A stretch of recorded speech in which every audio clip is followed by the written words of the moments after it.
Because guess what? Their margins are probably about the same as a guy that you think is scalping. Really. I don't know. I don't know what to do with these guys. So you know what it is to me. I think it's Generation Cupcake meets collecting. I think that's I think that's what it is. Cupcake.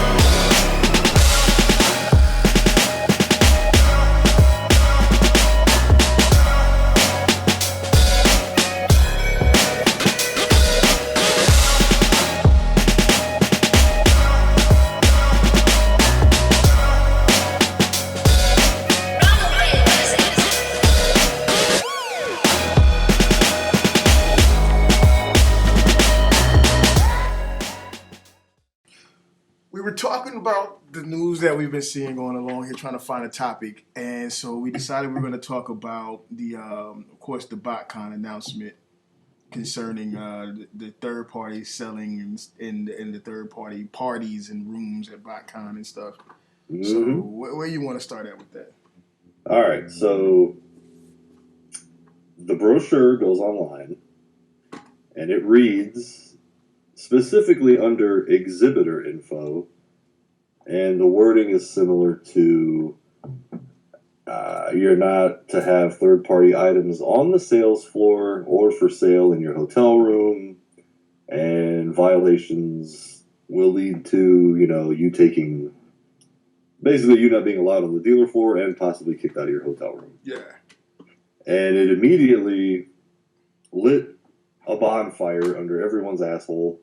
Right. And they thought FunPub was going to come to everyone's hotel room, kick them out, take their shit, and on and on and on and on. I'm talking about like Hasbro loyalty list. Later on, the wording, sorry to cut you off. No, go ahead, bro, go ahead. You got to let me get through this one. Go ahead.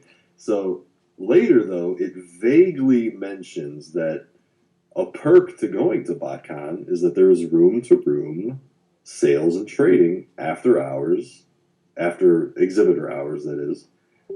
And they specifically say, this is your chance to, don't quote me, but what I mean by specific is that they specifically mention officially licensed product.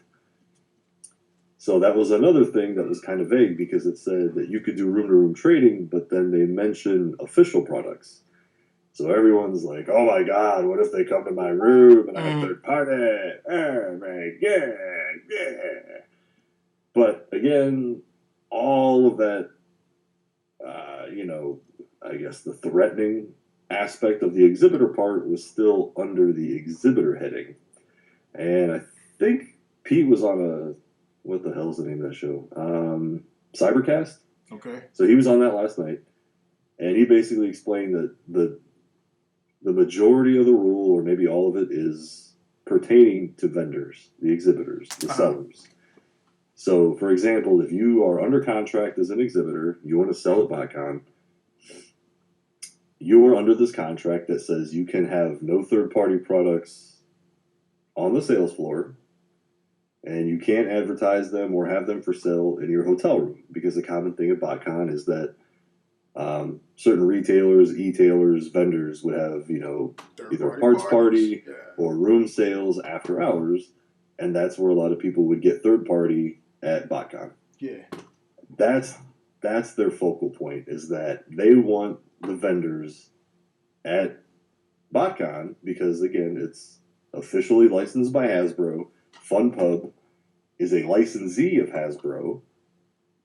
They want people to be attracted to BotCon because of official Transformers shit, not because of third-party shit. Now, see, I didn't know that he had went on a show and I guess clarified it, which it still doesn't really take the bite out of it at all. But what are your thoughts on that? What do you think? Me, see, I can't hate. I think the wording could have been a little more specific. But again, this is actually old news. They've been instigating third-party bans of some sort since, I want to say, 2012, if not earlier. and they've been lax sometimes. They've verbally told people, "Hey, it's going to get worse next year. It's going to get worse next year," and it seems that it's caught on. And obviously, this upcoming year is it definitely has a more severe feeling to it. But I know firsthand. I mean, like for example, this year at BotCon 2015, Friday and Saturday, Mm-hmm. there was, I want to say, no third party at all on the floor Yeah, they didn't bring it out till that Sunday. till Sunday. Yeah. And I'll tell you why. I was selling at BotCon myself, Mm-hmm.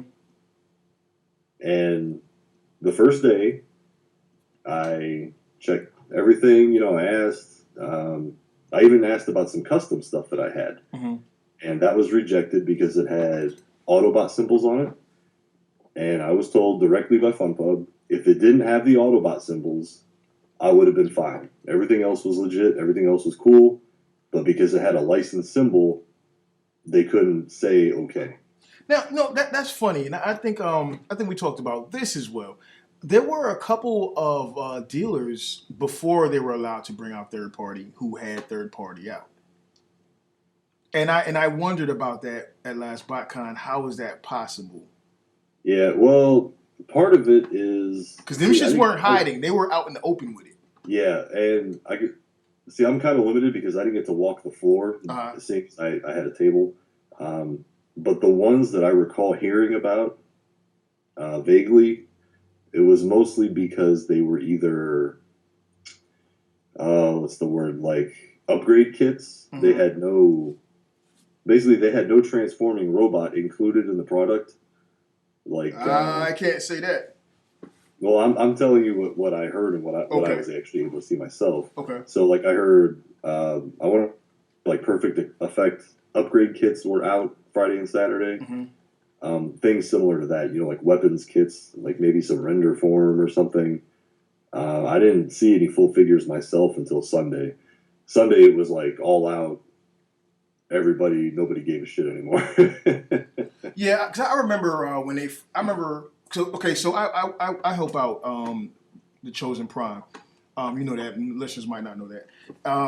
And I remember the first couple of days. I mean, we did business and stuff, but it was not. It was nowhere near as good as when the third party stuff was able to come out. So I would be able to take breaks and walk the floor with some of the other guys I was working, and I literally saw a number of booths, and these weren't like the smaller dealers. These were some of the larger presence dealers who had like literally full figures. Like they weren't like just upgrade kits, because that's all the PE stuff too.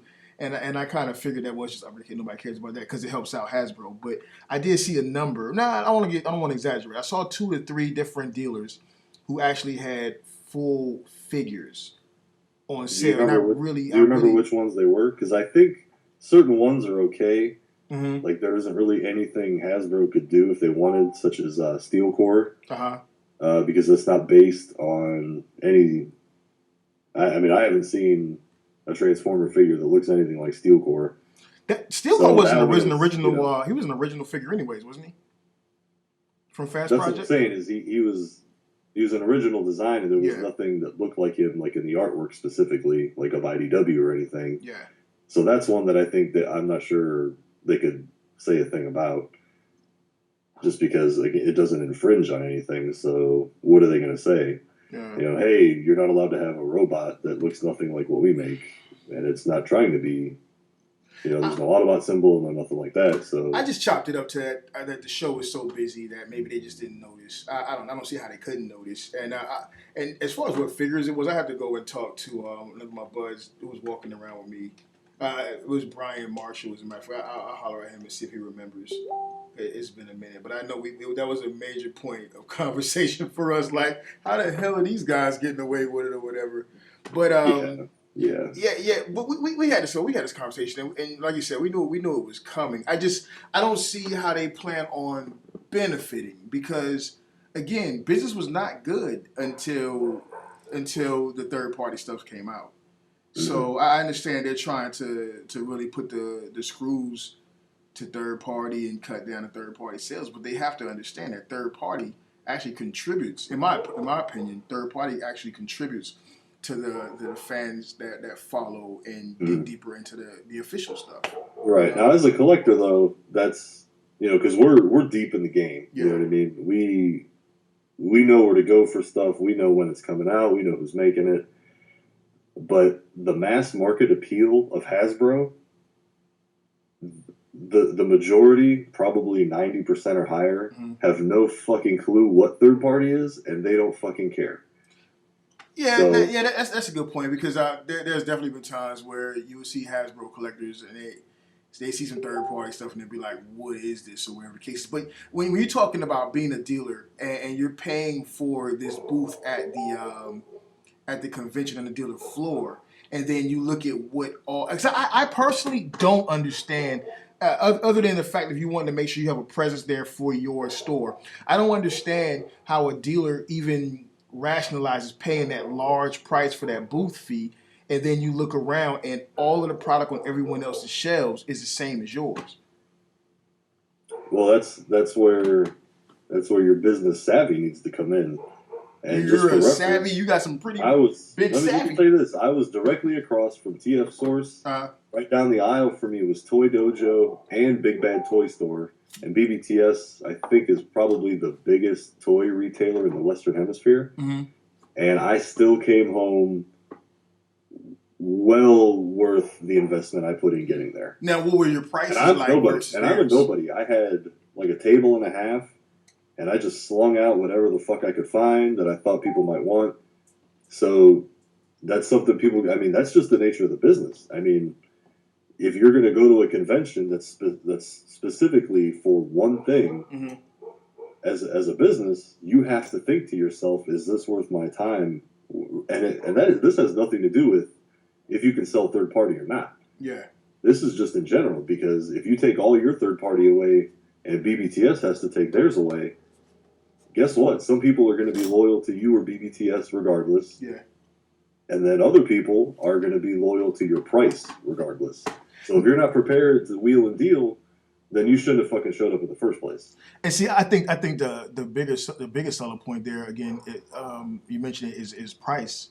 Because so you remember at TFCon, there were guys who just had these astronomical prices who just weren't dropping them. Like, I'm not dropping this price, Mm-hmm. And for the larger dealers, they have a little more invested, so they definitely have a price guideline they got to run by. Whereas a smaller dealer who's bringing out stuff they bought on their own on their own or their personal collection or whatever the case is, they have a little more wiggle room as far as their investment. And I think those guys will always win compared to a larger vendor, because you can cut your prices. See, as a dealer, I can tell you, as a small dealer, that's not what I run into. Really? Unless it's a drastic difference in price, mm-hmm. the bigger guy will win every fucking time, because if something is, like, say they buy something brand new, mm-hmm. so you buy it from me for $10 cheaper than wherever you're at. If you're with the big store, guess what? If you have a problem with my $10 cheaper toy, how can I help you? I have no ties to this company. I have no recollection of how to get that fixed for you. Mm-hmm.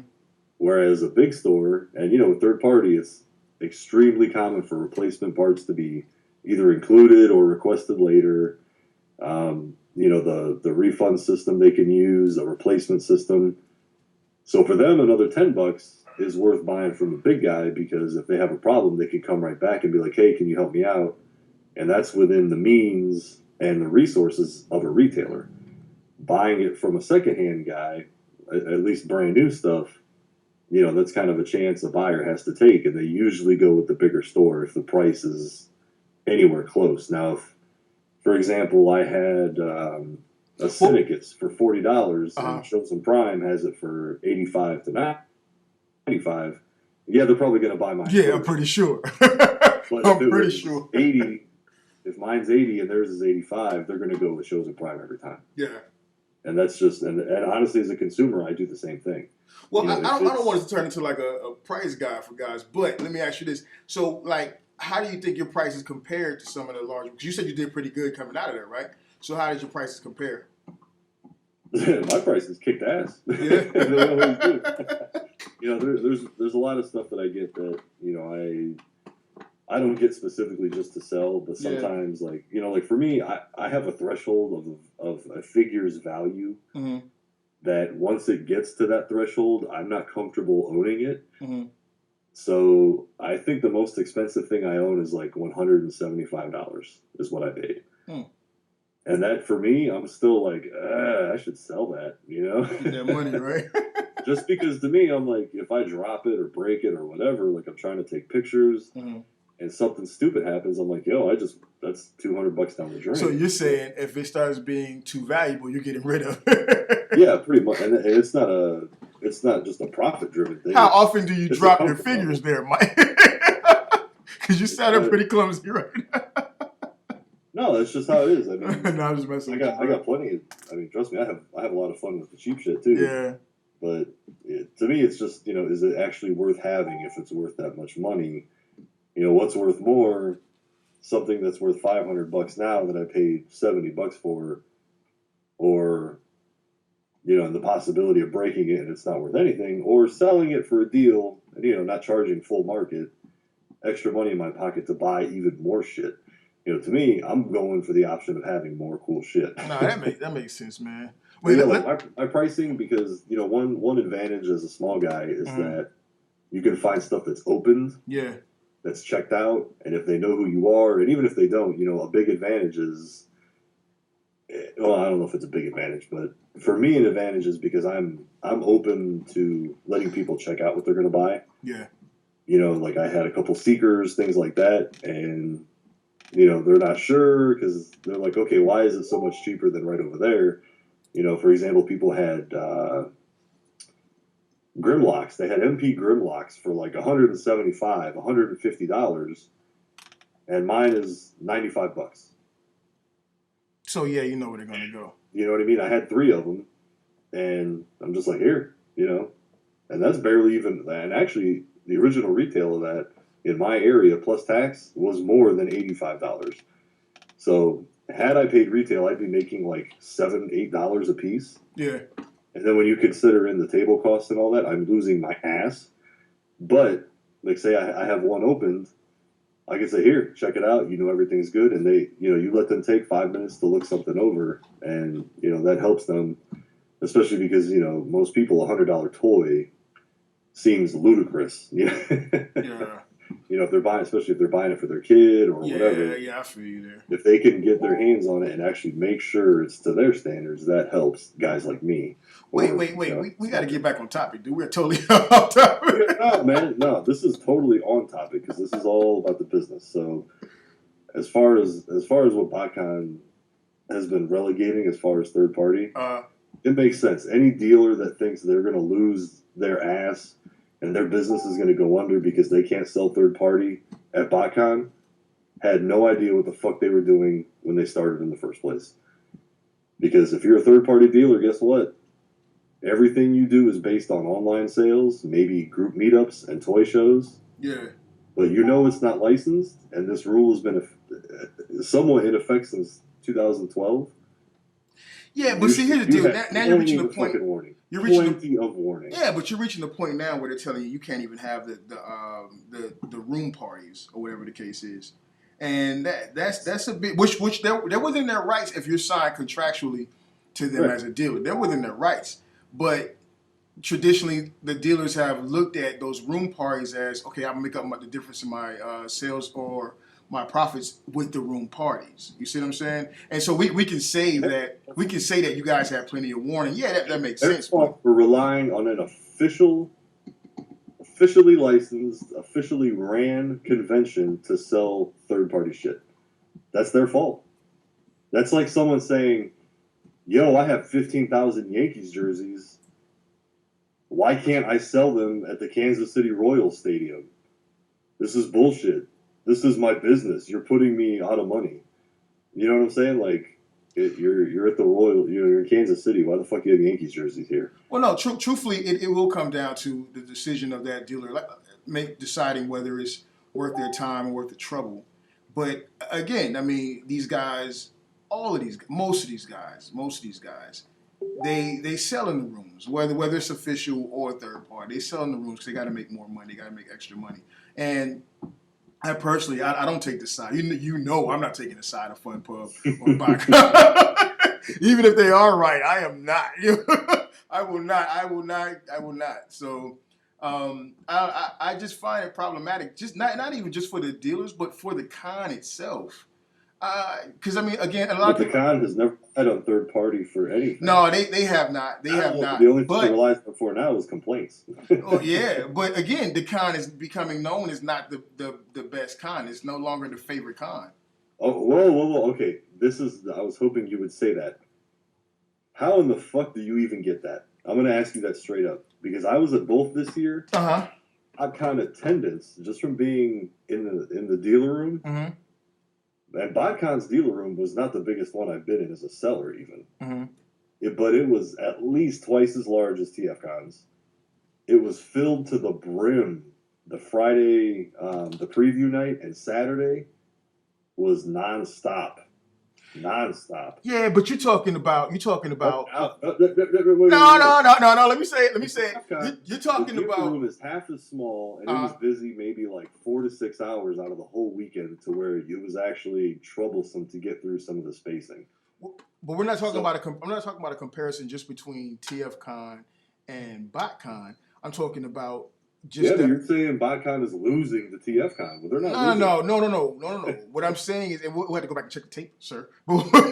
What I'm saying is that the experience, what I'm saying is that the experience of BotCon was not as fun, was not that fun. And within the fandom, except for the die-hard Hasbro nerds, right? Within the fandom, BotCon is losing steam. I'm not saying that they don't have the money to push it and to ensure they will have a larger crowd by advertising it. I'm not saying that, because they obviously do. They have the money machine behind them, so they're going to draw larger crowds. They're going to be able to advertise to gain larger crowds. But as far as the overall experience of it, people aren't having as much fun at BotCon, just from what I've seen. How about that?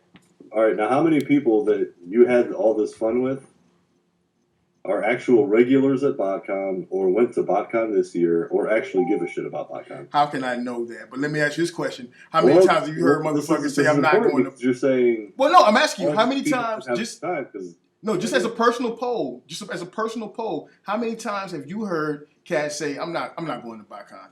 I'm not going to fuck BotCon?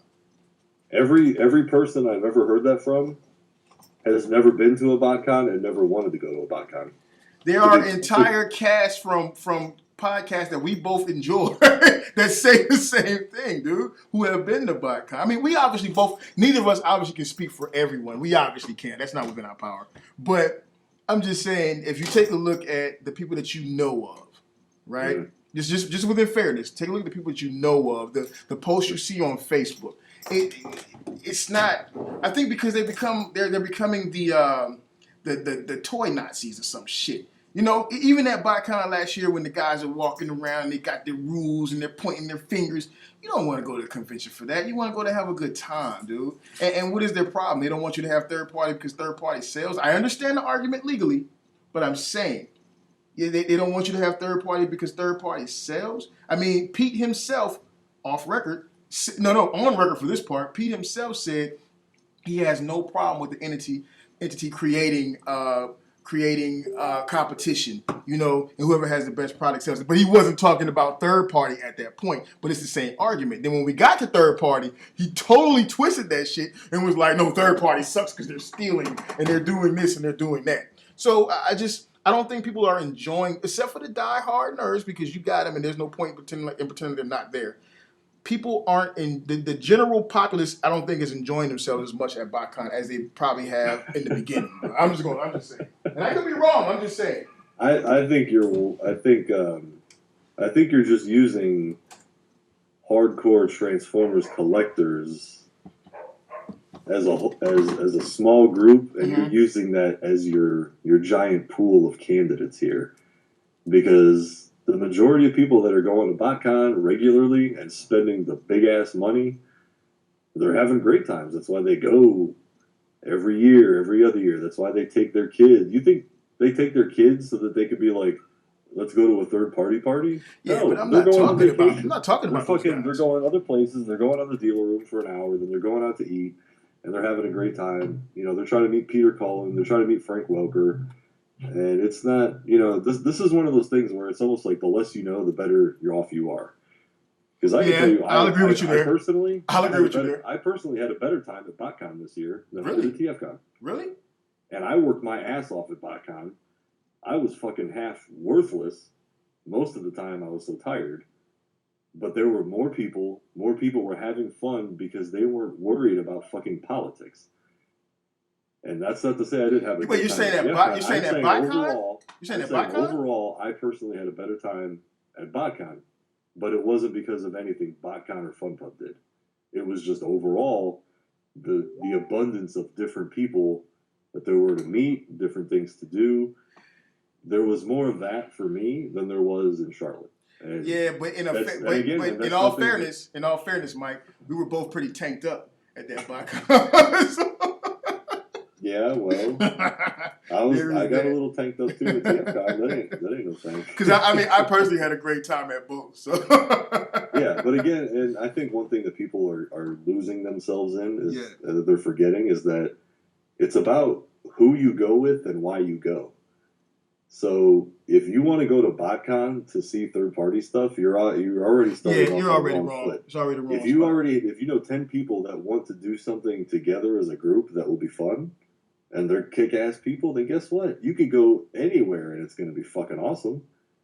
But so what do you think the argument comes from? For something that you know isn't going to be there, then, I mean, I can understand you being pissed because, you know, you want it to be more than it is, but that's like going to Disney and being like, where the fuck is my Terminator 2 ride? Well, so where do you think the argument comes from? Like all the bad feelings, the anger, the resentment. What do you think it comes from? Over this whole announcement. I think a lot of it is because, you know, for so many people this is a hobby, and it's an escape, and it's fun in their own home, and it's fun in their small group of friends or even their large group, as far as what they're doing within their hobby, that they want to find those spots where it's all encompassing, you know, everything they enjoy all in one spot.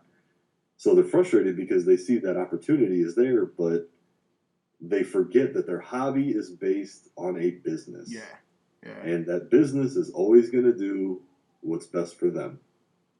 And I think that's what is really getting people pissed off, because they don't want that aspect to be part of their hobby. I'll agree with you. Even though they have to spend their money to be in the hobby, they forget the part that, you know, it's all reliant on the people in charge, how they want to do it. And the people in charge are the ones that get your money.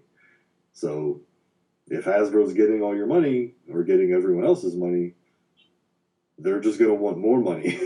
Yeah, I'll agree with you on that. I think a lot of fans, 5% of their market happy, they're going to make more money appealing to the 95%. No, that's true. I think a lot of fans, especially in this fandom, forget that there is a business attached to it. Like you'll hear conversations that people have concerning it, and they can't understand why would Hasbro cut back on quality but charge the same price. Like they can't grasp that, and it's like it never dawns on them that, hey, Hasbro is a business. They want to make more money, and then that's capitalism. That's the way it goes. And I'm thinking about, you know, the nerd. So I don't know. I agree with you there. Let's move on to. Well, hang on. How many people do you think are going to try to burn my house down after this show? They got to find you first. I haven't even specified that. I don't love or hate either one. They're going to be like, this motherfucker, he's fucking backing up. Well, I'm going to assume that most of our listeners will come from the third party elitists first, and the Hasbro loyalists second. So yeah, you might want to put some buckets of water around the house just in case, dude. Just in case. ADT? Yeah, I'm gonna need a tank. Get the National Guard on deck. Yeah. So this whole deal with John Garringer doing a rant video over your guy there, Optibotomus, announcing. Whoa. Hey, come on now. Let me start my own fights, all right? Well, I'm saying, if we're going to have one group coming to the house to burn it down, we might as well get everybody together so they can carpool. The Hasbro loyalists and the Optibotomus fans too. So John okay, well, for anyone who doesn't know what we're talking about at all, Which is so me. okay, Optibotimus came out originally and said, who's been on shaky grounds for a while with a number of fans, right? Optibotimus came out and said that he was going to charge for his reviews, whatever. He then came back out and said that nah, he was joking, but your guy, hold on, let me get it all out. Your guy, not your guy, Garinger comes out. Garinger comes out and does his rant today, right? He drops his rant, and he is so thorough with it. He goes and he gets all of the comments from Optibotimus. He gets his prior statements, and he makes all that shit known on the rant. So he lists how Optibotimus first said he was going to charge X amount of dollars or X amount of cents, let's say, okay, and then he went back and said, I'm going to charge instead a lesser amount, but still charge. And then he came back and said that no, it was just a joke. And so, Garrett, go ahead. What's that? Oh, I was just laughing. Sorry. Oh, yeah. So Garinger comes back and says he puts the nail on it. He's like, if you were just playing, then why would you go through all this trouble of fielding different prices to see what resonated with his listeners best, and none of it seemed to resonate with his viewers, his subscribership, because everyone was like, what the fuck are you talking about? So Garinger, who I like, but I have to make fun of him because he went on this rant and like he's you can see in his eyes he's emotional too. Right. Like I wanted to get a little bit of tissue and wipe a tear from the corner of his eye. and at a certain point in the video, he brings up he was addressing how Optibotimus wants to charge because he says that his reviews quality is better than everyone else's, and that his channel is better than everyone else's, and blah blah blah. And so Garinger says, but then you do things like you start a TFC review. I think it was on either Uranus or whatever that their beast their Predaking figure was. But then you stop halfway through it. And he was like, why didn't you finish it? Why didn't you finish it? Because that hurt people and it could have helped people. This is for what happened? This is legit? This is legitimate, bro. And I was riding with him, but it was so funny, dude. And then he talks about how and I did not know that Optibotimus was straight up and down living off of his channel. Like he was making so much money that he could actually, it was a source of income for him. And I've heard other guys talk, kind of bitch about him wanting to ask for more money or ask for donations, pay for me to go here, pay for me to go there. Even though I know he has a Patreon account, which automatically sinks his boat in my book. Yeah, exactly. So and you know what, I don't want to be a hypocrite because I do believe, well, get your money. If somebody's done to pay it, then charge it. You know what I'm saying? But at the same time, the idea, being a reviewer, the idea of reviewing is, I got this figure, I have certain feelings about this figure, I'm a collector, I'm in the fandom, I want to share that with people, and in the midst of that, I would like to get some notoriety in there. So I just don't see the idea of, I'm going to charge someone for my review that I put on YouTube, which is free, with a toy that I was given to at a discount. That just doesn't sit well with me. So I don't know, but I know I gotta give a major hats off to Garinger for going balls deep on Optibotimus on this one because he had notes, bro. Let me ask you this, I'm new. I'm not good with names. You said John Garinger? Yeah, John Garinger. Does he do like any other kind of content, or does he just do like rant videos? Like what else? He's a Transformer reviewer. And occasionally he does. So he does reviews as well, like full figure reviews. Yeah, and he's pretty decent. Okay, I'm just asking because no, that's cool. That's a little crazy. So for me, just my feelings is number one, I'm not down with the Patreon account thing. I'm not about getting money for nothing. You work for your money. And when I want new toys or some sort of emergency happens and I need money, I work my ass off. I sell my ass off. I do whatever it takes to get that money legit. At worst case scenario, if I have to beg someone in my life for some extra bucks to help make that happen, Mm-hmm. it might happen, but I will exhaust every avenue I can to get that money myself. So the Patreon shit, I don't know how long he's been doing it, whatever, but I'm not cool with that. That's fucking garbage. Now let me do this. I commented on a video that he put out before where he was like a Q&A deal, and I stated that like, you know, it was kind of bullshit what he was doing as far as the whole charger thing, and I didn't buy into the whole excuse that he was playing or whatever the case is. So he actually replied to it, and I'm just going to read that off now because I think it's kind of funny. But so he says, Brave Toy Reviews, it was a joke. Matter of fact, I'm going to do the voice. Hold on. It was a joke. If I was going to do some drastic changes of my channel, don't you think I would post it here for all of my subscribers to see and not my fan page? That was like 80K of my total audience. No, I'm sorry, 8K of his total audience. Come on. Come on. All right, now hold up. Now, if you change the voice to the way you read that, it might not be as bad. I'm just saying. Hold on, I gotta finish this. Hold on, wait, where's that? Okay, AKA okay, come on. Use some common sense. Or would you like me to Oh shit. He's getting raw. Or would you like me to show you the shot of my post on my personal page, letting my actual friends know it was a joke so they don't freak out? Someone rude like you, however, I don't mind not being subscribed. Then he drops the mic. Hold on, where is this at? Because I want to read it in a different, hold on, let me see. Different voice, just to see if it changes. How let me. Okay, I'm going to share it to the group, and then you just pull up the comment. Right. Hold on. Well, I'm gonna finish my thoughts. Go ahead, bro. Go ahead. Personally, I think the give me money for nothing shit. I think that's some bitch shit. That's stupid. That's what you do when you're fucking 12 and you want to go to fucking Cedar Point and it's not Christmas time and you have to ask your parents for that shit. Mm-hmm. And you're too lazy to fucking mow somebody's lawn or something. Now, the business side of me, though, says, all right, if you're going to offer content, I can actually understand that approach. Because at least you are offering something. You are putting some sort of work into something. Now, is it worth it?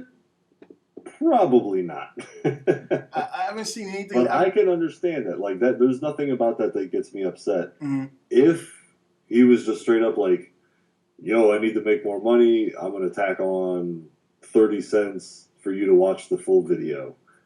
I mean, fuck it. You know what I mean? Like, I don't know. I ain't got a problem with that. But getting a feel for the way this is going, the whole fielding the response first and then saying it's a joke, like, you know, if you're that fucking successful and you're making that much, or your aim is to make that much off of your reviews, that you're making an income, that's a shitty move. Like that's just not a smart move. And that's what I'm saying. Like like I said, I don't want to be a hypocrite. I do believe in, you know, if you can turn whatever you're doing and you like doing into a stream of income for yourself, have at it. You know what I'm saying? But like you said, if you're going to do that, then you need to be offering some value for value.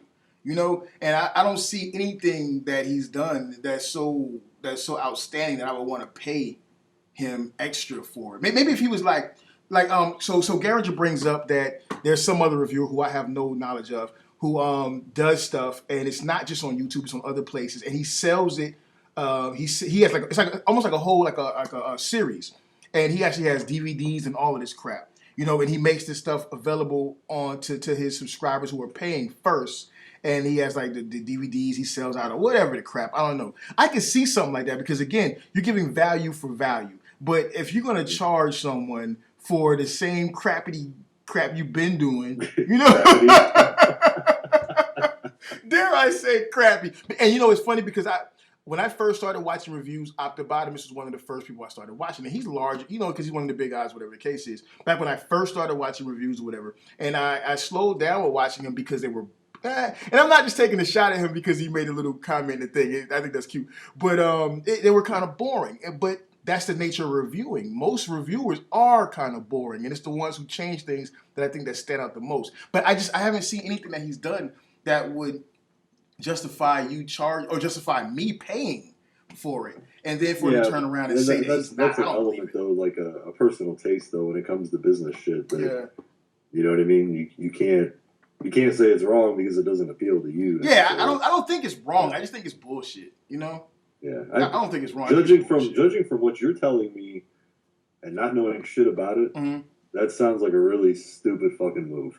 I don't understand why you would jeopardize the reaction to something like that. Well, he says he's playing, but OG Garinger says he's. Yeah, and it could be one way. But I mean, like I said, to me, you know, if you want to sell your opinion or your name or I don't give a shit. That doesn't affect me at all. Right. But if you're gonna fuck around and try to pull a fast one and then be like, oh, I was playing the whole time. I mean, to me, that's just dumb. Like, that's just a bad fucking move. Yeah. And you know what I mean? Especially online, if you're typing. Because like I said, all that shit that you said in that voice, if I said it in a different voice and dictated it differently, it might sound a little different. It might not sound as harsh. It might sound worse. And you know what I mean? He's got to be seasoned enough to understand that. So well, see, that's the problem. That's the problem. I don't think that doesn't sound like something you would joke about. You don't joke about giving people shit for free and then charging and then going back and forth. Yeah, exactly. But and not only that, but on the business side, it's dumb for you because why would someone pay you when they can watch probably hundreds of other people? Yeah, it's the same freaking toy. I mean, it's a bad business move anyway. You know, me and Bobby talked about it. Skullface, if you guys don't know, Bobby Skullface. So me and him talked about it, and it's like it's not just a matter of the toy. I mean, for everybody else doing reviews, you're doing the toy, and yeah, that's the toy. But you reach a point whereas you have the standout guys, and it's their personality. Like for me, Mgo was my favorite reviewer when I first started watching reviews because he was funny. It wasn't boring. It wasn't bullcrap. So, and then there's another guy. I always bring this guy up. Grim. Grim is dope. Grim is funny as hell. He goes off. He curses everything. It becomes a thing of wanting to see what are they going to do. What's the next thing that's going to come out of their mouth? Like watching TV. And for those guys, I could see paying for it. Now, the problem with Optobotomist is he's been known and increasingly known as a douchebag as far as the way he responds to people, the way he deals with things. I mean, like even on his Q&A, the one I commented on, right? He's reading off the question. He's like, I don't know how to work this. It just wasn't very well put together. Why would I pay you 20 cents, 30 cents, 50 cents to $1 for that? It's no good, bro. If you're gonna charge, you got to put some value there. And OG Jay Garinger, he made a point of saying that of reading, not saying reading from the words of Optobotomist. The guy actually broke down the pricing and how the divvying up of the income would go. He was saying that Facebook would get X amount. I mean, I'm sorry, not Facebook. YouTube would get X amount, and that would leave me with this amount. So really, it's not that much anyways. That doesn't sound like a joke, bro. It just doesn't sound like a joke, man. So, yeah, that sounds like a plea for understanding of cost. Exactly. That's like when, for example, I don't know. That's like when people buy shit from a retailer. It's $80 plus shipping, and they want to charge $95 when you could buy it at retail for $80, and they're like, "Well, I had to pay this, and I had to pay." Well, I guess that's your fucking problem. Yeah. If it ain't worth $100, I'm not paying $100. Yeah, exactly. So that kind of especially when you start breaking down numbers, you're gonna break down the numbers, but it's all a joke. And again, I haven't read this shit. I think I saw like 2 or 3 comments. I don't know about you can save the most time. Video, but yeah, this has got bad news. You can save the most time by watching his rant, watching Garinger's rant, because Garinger literally reads the guy's statements, and so you kind of get it all from there. And if you go into the comments of the average Optobotomist review, you'll have someone say something to him that he doesn't like, and he'll pull a dick move on it. I mean, I've had guys come in my comments and say something, or, hey, man, this was one guy, he typed in, hey, life's too short, man, don't drop the F-bomb when you're doing a review of a toy. And I'm like, well, dude, if I don't drop the F-bomb, what the fuck am I going to do with my time? Yeah, exactly. I mean, P.I. doesn't have to curse in his reviews, but I do. You know what I'm saying? Right. So to quote Marshall Mathers, fuck P.I. and fuck you too. Not really fuck P.I. P.I.'s a good guy, but I'm saying, But I didn't go off on the guy. I just said, hey, my reviews. I make a note of it in the comment section or the detail section of the review. My reviews aren't for everyone. There is some adult conversation going on. So listen at your own risk, basically. But I still thanked him for watching. What if part of the appeal for the majority of Optibotimus' followers is that he don't take no shit? Nah, I'm gonna have to give the he don't take no shit hat to. Optibotimus is the OG here. No, because no. He's like, fuck y'all. I got a $70,000 Camaro because your stupid ass watches my videos. I'll say that Optibotimus is that that guy who's gone mainstream. He used to be gangster, now he's gone mainstream, and everybody's like criticizing because he don't make the real shit no more, or that athlete. You just called him Busta Rhymes. or that athlete that running back who don't go up the middle no more because he don't want to take injuries because he got these $1 million contracts and shit. So he's like, fuck you guys. I got a Lamborghini in the driveway. I'm not taking those risks. You're making him sound like a real smart motherfucker right now. Well, you know what? From the capitalist perspective, I think he is. I would give it to him. Again, like I said, I don't want to be a hypocrite. I would definitely give it to him. If you can make money off yourself and some dumbass want to pay for it, get it. Oh, my fault. That was a deluxe gay shout right there. I mean, get the money, but it's just a dumb move. I think if you're not offering something that's so good that people want to hop on, if you're just saying, well, I got the numbers, fuck it, I can do it, and I don't need you. Like you said in the comment, you're a subscriber, I don't need it. Okay, well, guess what? You got a lot of other subscribers that are feeling the same way because I'm not the only person making this comment in this stream. So, you might want to consider that, dude. You might want to consider that. But in the end, he'll do what he want to do. But I think that Garinger in this one, Garinger is the OG, dog. Because he was in the video. He's like, so what we need, this is what I'm hearing. Is that we need an epic rap battle with Optibotimus and Garinger. It's already started. It's like East Coast, West Coast, dude. Because Garinger's in his rant video. He's like, fuck it. Well, he didn't say fuck it. He's not really cursing. But I'm just going to paraphrase for him. He's like, fuck it. If Optibotimus wants to come for me. I know he's going to come for me. I know he will. I know he's got people that's going to come for me. Fine. He reminded me like the Black Panthers, you know what I'm saying, standing behind the window, pulling the curtain back, holding the pistol. Like, come for me, motherfucker. Just fight the power. So I ain't even know, man. I might.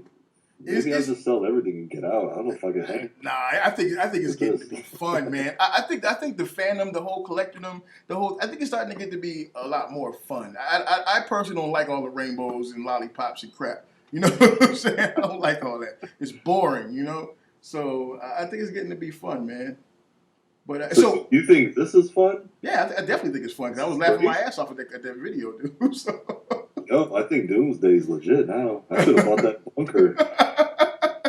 I mean, when you have Garinger going in on people by name. What am I doing with fucking Masterpiece Toys when I could be buying fucking sandbags and a fucking shelter in my You want to make some money as a dealer? Start selling weapons to both sides. Become the Lord of War.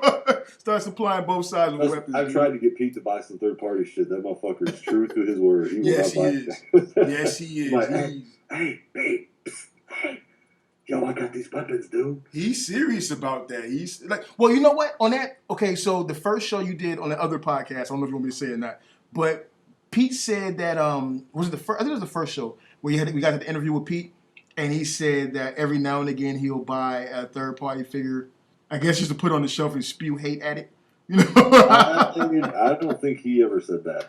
Yeah, go back and check the tape, man. He said that he has thought about that. Did he say he thought about? I thought he said every now and again he'll buy one. I don't know Pete that well. I've only spoken to him a very handful of times, but I have never heard him say that he's ever spent money on third party. Well, I have tried to trick him into saying something even close, and he's on his game, dude. He's steadfast. I'm going to check the tape on that. That's his livelihood. So he's like, I'm going to check the tape on that because I remember watching because I was in the gym when I was watching this, right? Watching the cast. And I was floored by it. I literally stopped pressing the weight. I was like, wow, because I just interviewed this guy, and he was like, fuck third party for all sense of purposes. You know what I'm saying? He was like, It's just I don't trash. know. I think you might be a little too hyped up from this Garinger shit. Maybe the gangsters got me going. My blood's pumping right now. Yeah, actually, the thing about Pete that I know is, just from meeting him a couple times, because he actually has sold at shows that I've sold at here in Ohio. And one thing that I have to give him credit for, is he's always respectful when he's around it in a venue that is not his own. So, for example, if he happened to be walking by my table, I would have, say, 2 or 3 tables, and I would stack all the third party on one end, so it was just like its own showcase. And then I would slowly work into, classics, masterpiece, whatever else I had that was official. Which for me is just a visual thing. It was just helpful for people to be able to see everything in a certain way. It just happened to work out that way. And I'll tell you, every time he would walk, he would look at everything. He would see third party. He would not say, he was never negative one time. Ever. And this is probably 4 or 5 shows at least. Well, he was at TFCon, and TFCon's all kinds of third party. And I didn't see him walking down aisles knocking shit over. Pete's cool, don't get me wrong. Pete's cool. And this isn't me saying Fun Pup is great or anything like that. This is just me saying that in person, the way people are reacting versus what I've seen in real life is it's not an angry crush the enemy thing. It's just a, hey, this is our shit. This is our house. You don't like it, get the fuck out. And honestly, that's kind of the American way. Like that's in the TF World 2000 in the TF World 2005 post where someone, I think it was Hooper X or some crap. I think, as a matter of fact, you put this in the group thread, right? If you look down at the bottom of that, the guy comes out and he says that, or someone for fun, I don't know who the crap. But someone says that they don't think, the same thing basically you just said, they don't think it's just, Fun Pub being assholes or Hasbro being assholes or BotCon or whatever. They're saying that they think it's just lawyers being lawyers. You know what I'm saying? And that makes sense to me. That makes sense. And it's also, like I said, to me, it's you have to, you got to protect yourself because, again, this is a business-driven hobby. Yeah. We're never going to get away from that. If you want everyone to be able to have a certain type of product, guess what? Somebody's got to pay for it. So, I mean, I don't think it's just lawyers pushing this down. I think it's an overall mentality that, they need to protect themselves one way or another. And even if it's shitty for us, it's kind of something they have to do. And there's plenty of other people, like lawyers have chimed in, and some people I've talked to that they're like, if they don't get more severe with the way they protect themselves, they will never have a good standing in court if it ever got to that level. So it's kind of like, this is a really bad analogy, but like if you let your little brother beat the shit out of you 100 times, and then he flicks you on the nose and you call the cops, you know what I mean? It's going to be kind of like, are you serious? Yeah. That makes perfect sense. I don't know how else to explain it. It's just kind of, whatever. And honestly, the post that I put up, what's funny is it says third-party stuff does infringe on Hasbro's IP. But there's a lot that's very borderline to me, and a lot of it's kind of like, well, if that's the case, why is Hasbro allowed to make Creo? Nice. Like how many generic Lego sets can Hasbro pump out and then complain about somebody else making their IP? How many times have they been sued over Skyfire and Jetfire? Well, then this is where the double standard comes from. Had a battle over that over the San Diego Comic-Con set. And this is where the double standard comes in because it's Republicans and Democrats. Because right. Everybody's claiming that everybody else has control. Like what their, if you want to call it their double standard, their hypocrisy, to me that doesn't affect how I collect. So I can't relate to a lot of collectors because to me, I don't really. I kind of care, but this isn't something morally reprehensive to me. As far as what Hasbro found a third-party engineer and tortured him for 6 weeks, shit like that. Like that's serious shit. Like, you know what I'm saying? Like to me, if they can sue whoever they want, they can make whatever rules they want. it still doesn't affect how I get stuff, how I enjoy stuff. It doesn't make me take different Well, pictures. I think it's for a lot of collectors. It's the fear that is going, which we talked about this as well. I don't think it'll ever happen. I don't think it'll ever happen. But I think there's a large number in the fandom that believe that this is leading to that. This is leading to Hasbro eradicating third party. I don't think it'll ever happen. I don't think it's possible. But I think a lot of people think that way. So I think that's why they take it so personally, other than just hating Hasbro and just hating Hasbro.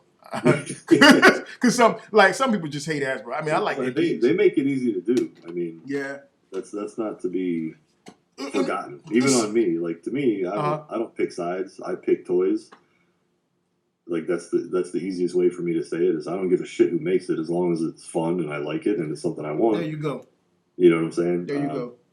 And if the lawyers and presidents and fucking public relations want to do their thing, guess what? I'll just sit back and laugh at them. I might comment on them, but it's not going to change what I'm buying. I just think it's so funny, man.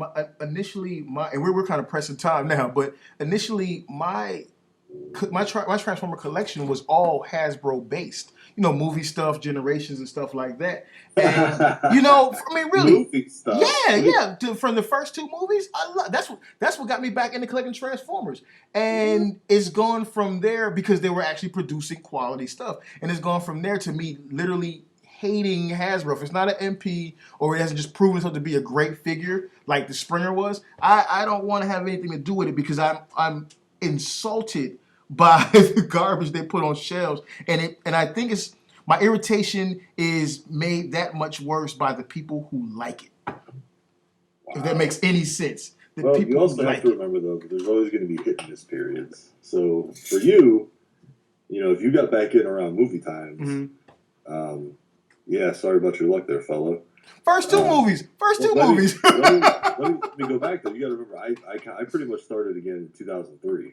So I'm about 12 years deep. And back then, go back and look at what I had back then to choose from.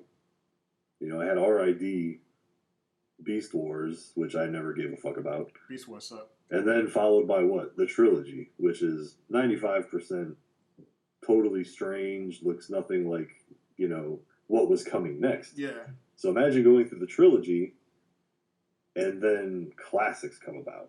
Classics were awesome. So here's what I'm getting at though, is that if you started with the movie toys, so that's approximately 2007, you're still, you came in at a great time in the sense that you had multiple options. Yeah. I remember going in stores and hunting and looking forward to finding the good RID stuff, the Generation stuff. The Henkei was like, oh my God, where can I find a Henkei? Who's got it online? It was an awesome time.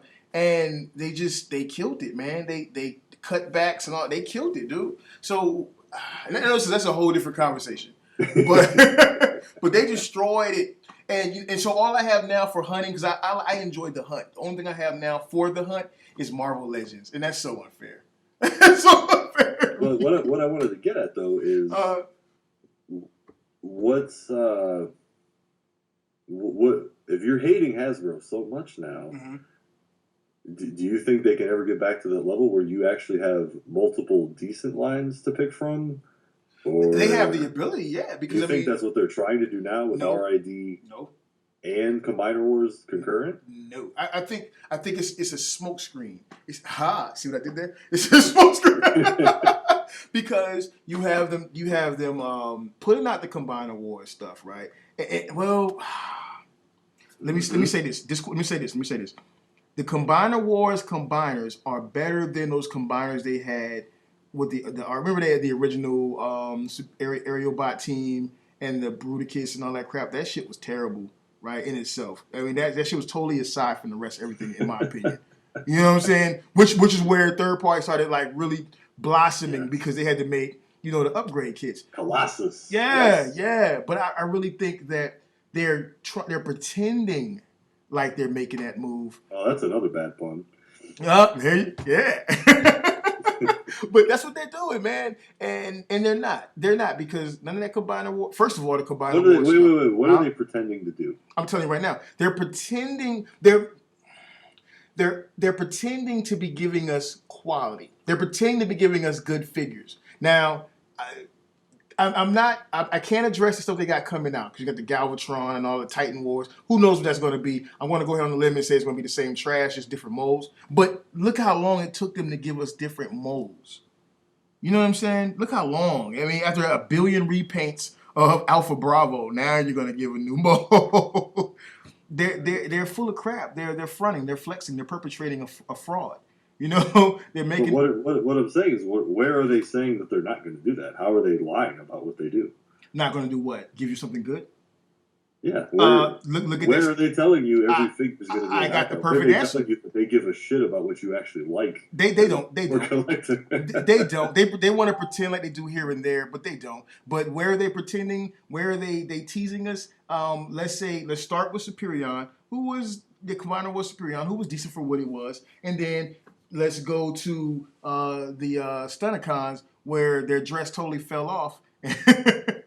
And the dirty vagina came flapping out. You know what I'm saying? I'm sitting here. I'm just over here mind fucking you with these questions. No, you're not mind fucking me. I'm telling you what's up. I'm going to give you a great example of what I was getting at. Is Devastator, because a lot of people love him, a lot of people hate him, but look at the difference between that and the Takara version. Before it's even out, it's already getting extra parts, upgraded joints. Shit that should have been in the first one. That's where I would say that they're kind of putting a front on, because that can all be done on the Hasbro side. And that's what I'm saying. They have the ability to do the good figure from the jump. So why not? Because they don't have to. They don't have to.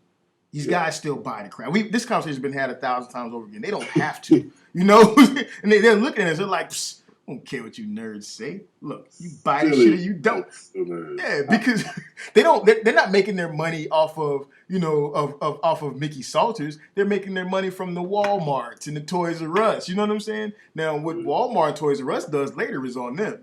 But they make their money. And I think a lot of the more critical collectors, to jump on the third-party elitists for a minute, which I am one of, they lose scope of the fact that Hasbro doesn't count their dollars by the consumer dollar. They count it from the retail money. You know what I'm saying? The major retailers and distributors that buy it. That's where they get their money from. And I think guys just don't have any concept of that. Goes back to what you were saying earlier about there being a business in this and nerds not wanting to accept that there is a business behind this whole thing. So, absolutely.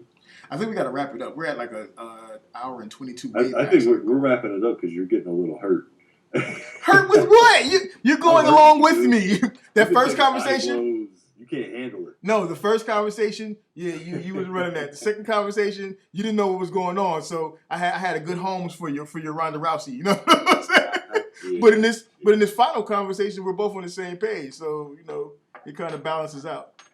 I guess 1 round each in a draw. How about that? And technically we agree, so I don't know, man. I don't know, but it was definitely a fun conversation to look at all this crap, man. Mm-hmm. And better than doing the what's hot this week as far as toy reviews. And, Are you still recording? Yeah, I'm still recording. I'm gonna wrap it up here in a second, though. Shit. I didn't practice my shout outs.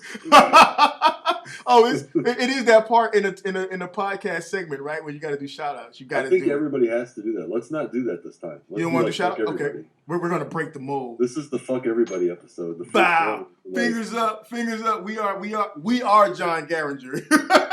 Yeah. How about that? Good job, dude. I don't even know. Hey, sure it's good. Okay, so, in closing, what do you want to say? You want to say bye? What do you want to say to everybody, man? What do you want to do? I just want to say fucking have fun. Just stop worrying about bullshit. Just have fun. That's all I care about.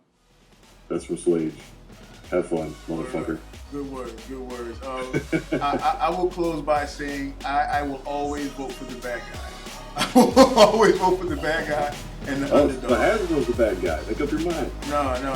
In the Transformer fandom, third party, the leaders are the bad guys. Third party are the bad guys. Now, I may have to start voting. If shit keeps going this way, third party's going to be prominent, and I'm going to have to start voting for Hasbro, which is going to suck. Because they'll be the bad guy. I don't know. I don't know. Hey, good conversation, dude. I'm stopping it now. All right.